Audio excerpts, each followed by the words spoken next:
This is Zero Daze. I'm Chloe Kingman. And I'm Owen Albright. In the summer of 2012, around 1:30 in the morning, an Air Force intelligence analyst says he stood on Langley Air Force Base and watched a silent triangular craft hang in the air near a NASA hangar. 14 years later, that same man is no longer employed in the intelligence community, and he says the United States government did that to him on purpose.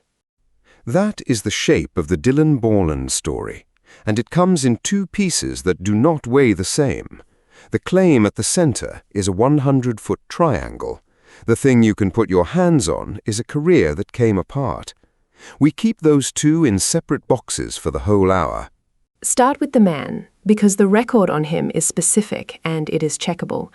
Dylan Borland served in the Air Force from 2010 to 2013.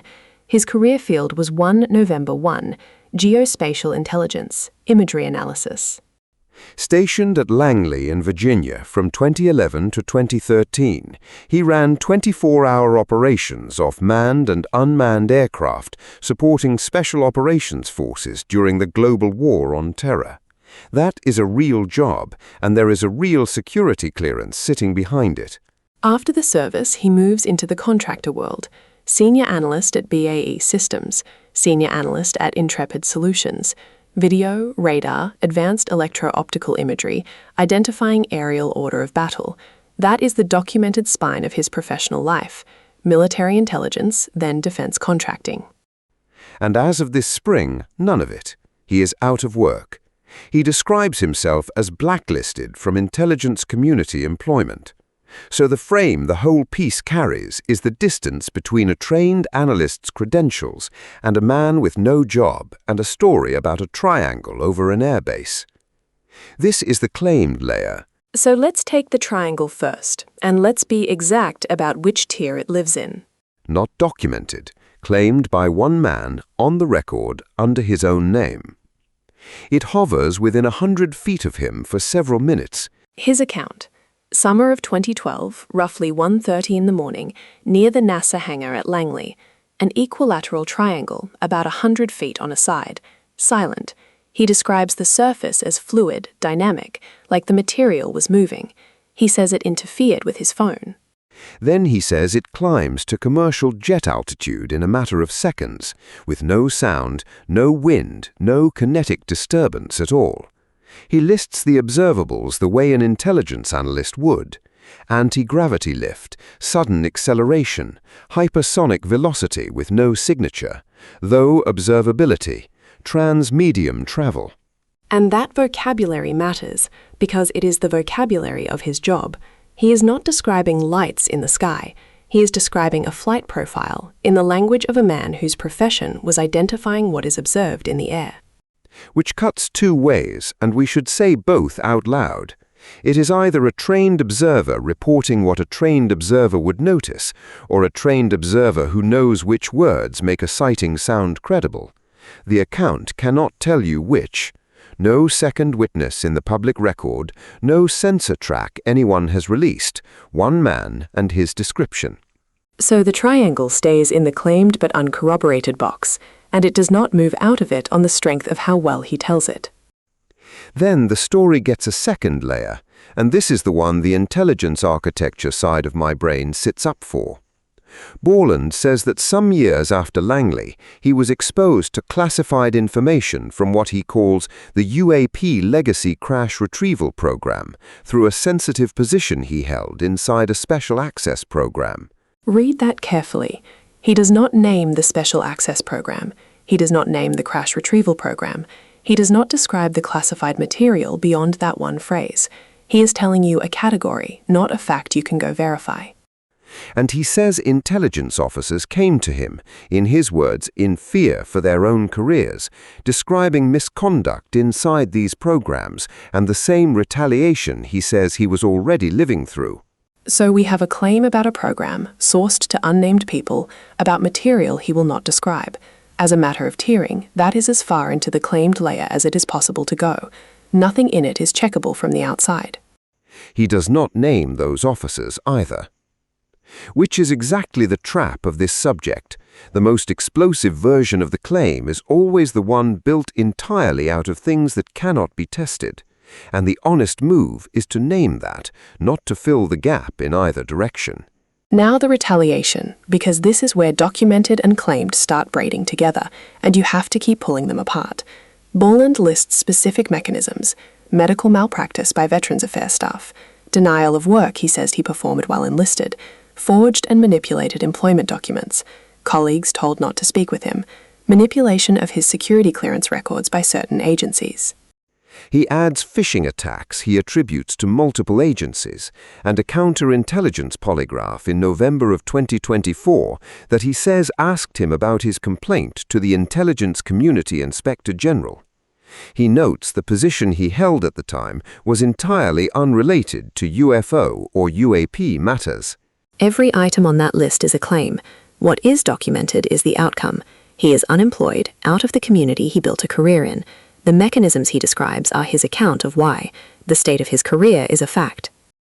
And that distinction is the whole discipline. We can see the end state, we cannot see the machinery he says produced it. Someone can be genuinely destroyed and be wrong about who did it. Someone can be genuinely destroyed and be exactly right. The career damage does not by itself tell you which. So let's move to the parts that are on paper, because there are real institutional interactions here, and they are the firmest ground in the story. The All-Domain Anomaly Resolution Office, AARO. Borland says he met with them in late March of 2023 at the suggestion of other federal officials. And this is documented as an interaction, but listen to what he says he did inside it. He calls AARO's public assessments a misrepresentation of reality, and he says he withheld sources and methods to protect current and former federal personnel who had first-hand exposure to what he calls technologies of unknown origin. Which is a strange thing to sit with. A witness goes to the office built to resolve these questions and by his own account holds material back from it. If you take him at his word, that is a witness who does not trust the resolution mechanism. If you do not, it is a claim that conveniently explains why the office has nothing. And his read on that intake is pointed. Then the Inspector General. After David Grusch testified publicly in the summer of 2023, Borland says he was asked to file a complaint. He filed in August of 2023 with a video-recorded sworn intake interview. He says, it became clear early on that their objective was to assess how much he knew, not to open an investigation based on new information. Again, that is his characterization, but the filing itself, sworn and recorded, is a documented act. Which brings us to the hearing, and this is the most documented event in the entire story. September 9, 2025, the House Oversight and Government Reform Task Force on Declassification of Federal Secrets. The hearing was titled Restoring Public Trust Through UAP Transparency and Whistleblower Protection, chaired by Anna Paulina Luna. Borland was one of 5 witnesses. This is not a podcast claim or a second-hand account. It is sworn testimony in a congressional record, and you can read it. Luna pressed him on the Langley encounter directly. Nancy Mace asked whether stories had been leaked to discredit him, and referenced David Grusch's medical records being leaked to journalists. Eli Crane asked why he faced reprimand for trying to be transparent. And Borland's answer to that last one is the tell for the whole piece. He said the information was labeled an extremely sensitive national security issue. That is the entire mechanism in one sentence. The classification is what makes it both unprovable and undisprovable. It is the wall the whole story runs into. There was also new material shown in that room.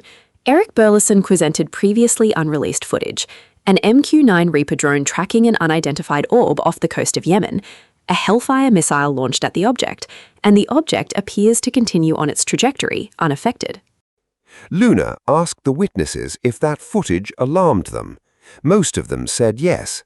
Now that clip is not Borland's claim. It is a separate piece of government video entering the record at the same hearing. But it is the environment his testimony lives inside. A committee, on camera, watching a weapon fail to affect a thing no one has named.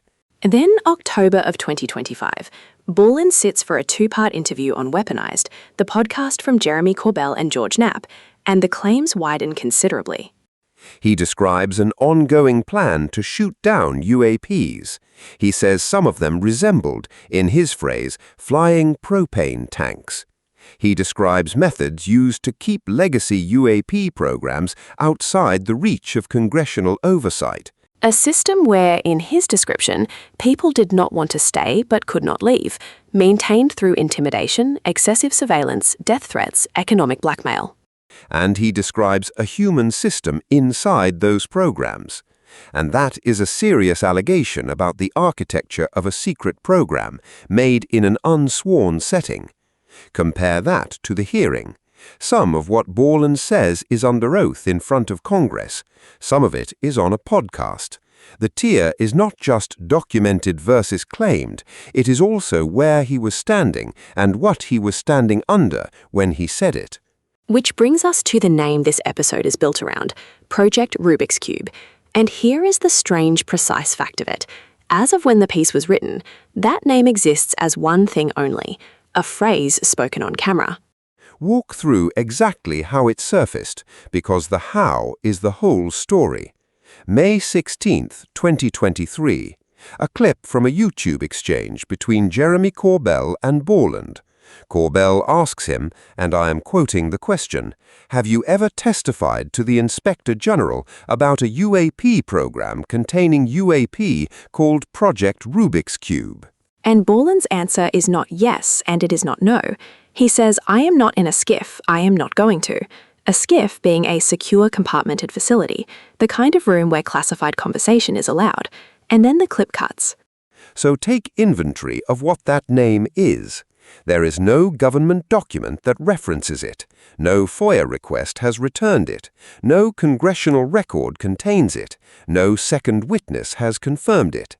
It exists as a name, spoken once, that a man declined to discuss outside a secure room. And that refusal gets taken as a signal, the idea being that if the name was nothing, he could simply say so. His unwillingness to answer outside a classified setting gets treated as the name landing somewhere real inside his knowledge. And that inference is doing a lot of work. A refusal to confirm is consistent with the name being real and classified. It is also consistent with a witness who has learned that declining to answer reads as more credible than answering. The behavior does not select between them. So Project Rubik's Cube stays in the claimed tier, at its thinnest edge. It is not a program that has been documented, it is a name that has been said. But it does not surface in a vacuum. And this is where the structural layer finally gives us something to stand on, because this exact pattern has a history. And the pattern across all three is identical. Immaculate Constellation. That name emerged in late 2024, described as a UAP-related program in a document provided to Congress, the Wilson-Davis memo, describing a contractor-run program that Admiral Thomas Wilson was reportedly denied access to. A name surfaces through an exchange between a journalist and a whistleblower. The witness declines to elaborate outside a classified channel, and the name enters public discussion without the government confirming it or denying it. That silence, repeated, is the structural evidence, not proof of any one program, proof that this is a recognized shape. Claimed but uncorroborated. So here is the tiering laid out clean, because the whole point of this show is to keep it clean. Documented, his Air Force service as a 1 November 1 at Langley, his work for BAE Systems and Intrepid Solutions, his complaints filed with Aero and the Inspector General, his sworn testimony before the House Oversight Committee on September 9, 2025, and the plain fact that he is now unemployed and describes himself as blacklisted.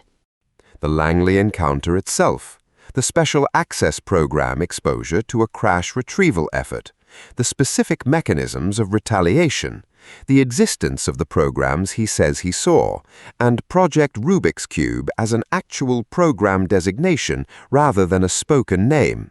And then the structural layer, which is the one people skip. There is a documented history of retaliation against national security whistleblowers. There are documented limits on what AERO is empowered to investigate. There is other sworn testimony, including Grusch, describing similar programs and similar retaliation. And there is congressional acknowledgement across multiple hearings and the Schumer-Rounds UAP Disclosure Act. None of that corroborates the triangle. That is the part to be honest about. Structural corroboration does not reach up and verify the specific claim. What it does is establish that the shape of Borland's story is a shape the record already contains. His account is not foreign to the environment. It fits a pattern the environment keeps producing. There is one more documented piece, and it is the one that gives the story its temperature. A film called Sleeping Dog, directed by Michael Lazowski, released this May. Theatrical debut May 8th, digital platforms May 12th. That is a different statement from true.